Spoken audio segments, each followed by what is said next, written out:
Hi friends, అందరికీ నమస్కారం. నేను మీ సేవ ఆంజనేయులు, మీ అందరి సేవలో.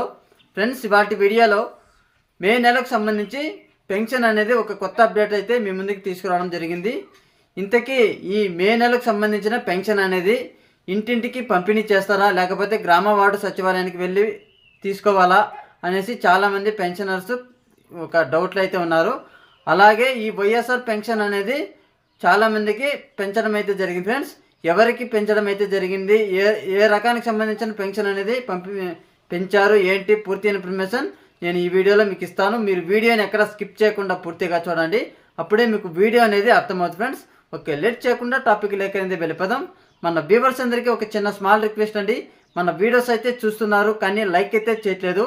ప్లీజ్ లైక్ చేసి మన ఛానల్కి సపోర్ట్ చేయండి. మీరు లైక్ చేయడం వలన వీడియో అనేది ఈ పెన్షనర్లకి అప్డేట్ అవుతుంది, వారు కూడా ఈ అప్డేట్ అనేది తెలుసుకునే అవకాశం ఉంటుంది. ఫ్రెండ్స్, ఓకే, లేట్ చేయకుండా టాపిక్ అనేది వెళ్ళిపోదాం.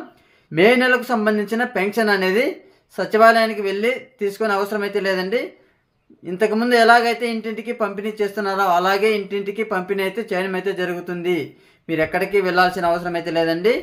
మన మాజీ ముఖ్యమంత్రి శ్రీ నారా చంద్రబాబు నాయుడు గారు ఎన్నికల కమిషన్కి అయితే ఇంటింటికి పంపిణీ చేయాలి పెన్షన్ అనేసి లేఖ రాయడం అయితే జరిగింది. ఎన్నికల కమిషన్ కూడా స్పందించడం అయితే జరిగింది. గ్రామ వార్డు సచివాలయంలో ఇవ్వకూడదు, ఇంతకు ముందులాగే ఇంటింటికి ఎలా పంపిణీ అయితే చేశారో వాలంటీర్లు, అలాగే గ్రామ వార్డు సచివాలయ సిబ్బంది కూడా వెళ్ళి పంపిణీ చేయాలని అయితే ఈసీని కోరడం అయితే జరిగింది. మనకు మే నెల పెన్షన్ అనేది ఇంటింటికి పంపిణీ చేయడం అయితే జరుగుతుంది. ఫ్రెండ్స్, ఓకేనా? ఈ వీడియోలో మీకు ఇంతే చెప్పాలి అనుకుంటున్నాను కాబట్టి మన వీడియో కనుక నచ్చినట్లయితే లైక్ చేయండి, షేర్ కూడా చేయండి.